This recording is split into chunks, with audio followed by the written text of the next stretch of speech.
سلام الله عليكم ورحمة الله وبركاته كلنتي وعن أو ونكسن داوضيا قضبضاد ورركنا كمغلي دونتان وحاكمدا dagaalada culus oo faraha laga gubtay ayaa ka soconaya gobolka Oromiya oo u dhaxeeya ciidamada dawladda Itoobiya dagaalyahanada oo weelaleefay taageerada aadka u ballaaran ka haysta dhalinyarada deegaanka Oromada iyadoo dagaalku ku sii fidayo magaalooyinka waaweyn ee deegaanka Oromada jamhadda Ola ayaa sheegtay ciidamadooda inay gacanta ku dhigaan saldhigyo aad u waaweyn oo laha militariga dalka Itoobiya welina dagaalku ka soconayo deegaano aad u tiro badan jamhadda Ola ayaa garab ka helaysa ama taageero aad u buuxda ka helaysa dhalinyarada qeyra loo yaqaan ee hoggaanka u hayo Jawhar Mohammed sidoo kale Jawhar Mohammed ayaa la sheegay in ciidamada dawladda federaalka Itoobiya ay baadigoobayaan si ay markale xabsiga ugu dhaadhiciyaan Jawhar Mohammed ayaa ka qayb qaatay xafladii iyo soo baxyadii waaweyn ee ka dhacay gobolka Oromada iyadoo Jawhar Mohammed uu dhawaan ka soo dhex muuqday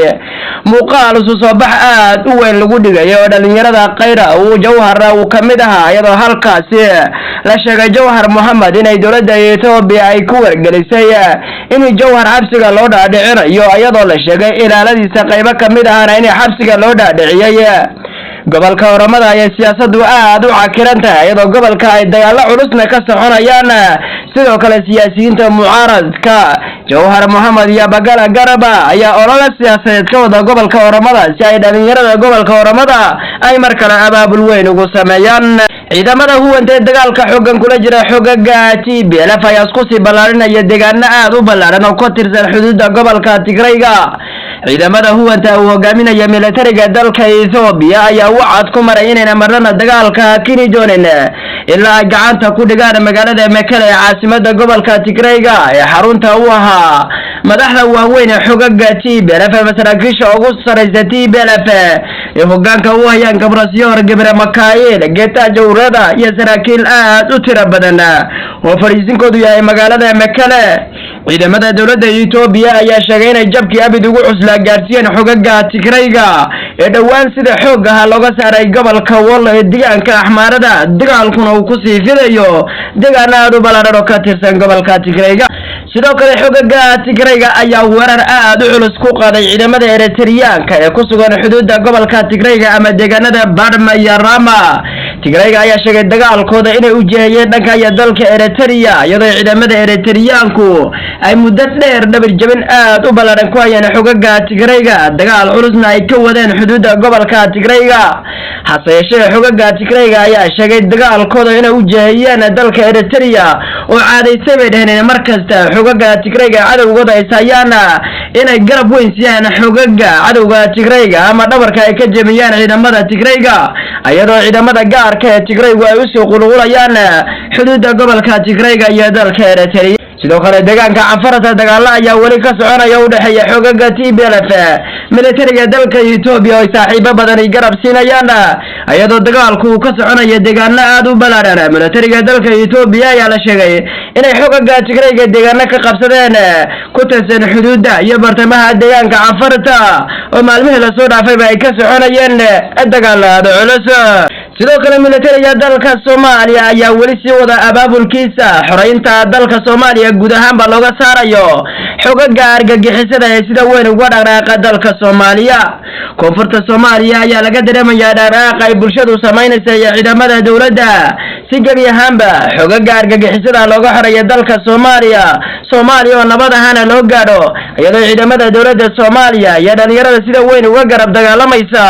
ay deegaano hor la ka qabsadeen xoogagga argagixisada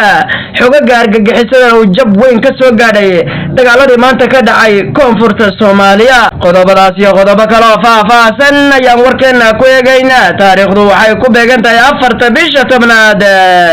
2022 haddaynu u gudagalo wararkeeni oo faahfaahsan gobolka Oromada waxaa ka soconaya dagaal aad u culus oo u dhaxeeya ciidamada dawladda Itoobiya dagaalyahanada OLF ee taageerada aadka u ballaaran ka haysta bulshada Oromada. dagaalkan ayaa ka soconaya deegaano aad u ballaaran oo gobolka Walega waqooyiga Shawa bartamaha gobolka Oromada ayaday xogaga oo ay sheegeen jab aad u culus inay gaarsiiyeen ciidamada dawladda Itoobiya dagaalkuna uu ku sii fidayo deegaano horle. sidoo kale Jawhar Muhammad oo ahaa gudoomiyaha dhalinyarada Aqeero ayaa la sheegay in ciidamada dawladda Itoobiya ay baadhigoobayaan muuqaal u dhawaar Jawhar Muhammad ka soo dhex muuqday oo dhalinyarada gobolka Oromada ay kacdoomo ku sameynayeen ayaa la sheegay Jawhar Muhammad inuu abaabulkaasi asagu ka dambeeyay iyadoo la sheegay ilaalada Jawhar Muhammad qayb ka mid ah in dawladda Itoobiya xabsiga u dhaadhicisay. Jawhar Muhammad oo sida la wada ogsoon yahayba hoggaan qoomiyadda Oromada ay aad siyaasadiisa u aaminsan tahay ama dhalinyarada Aqeero loo yaqaano ay taageero weyn u hayso si weyn ay u garab taagan tahay ayaa la sheegay in mar kale dawladda Itoobiya ay ugaarsanayso si ay xabsiga ugu dhaadhiciso iyadoo xaaladda siyaasadeed ee gobolka Oromada ay aad u kacsan tahay dagaalo culusna ay ka soconayaan siyaasiyiinta mucaaradkuna ay kulamo xasaasi ah ka wadaan oo bulshada ku kasbanayaan. ciidamada huwanta ee dawladda Itoobiya ay hogaaminaysa ayaa duulaan weyn ku sii ahaa gobolka Tigrayga iyadoo dagaalo culus ka soconayaan waqooyiga Tigrayga ama xuduudda deegaanka Axmaarada iyo Tigrayga.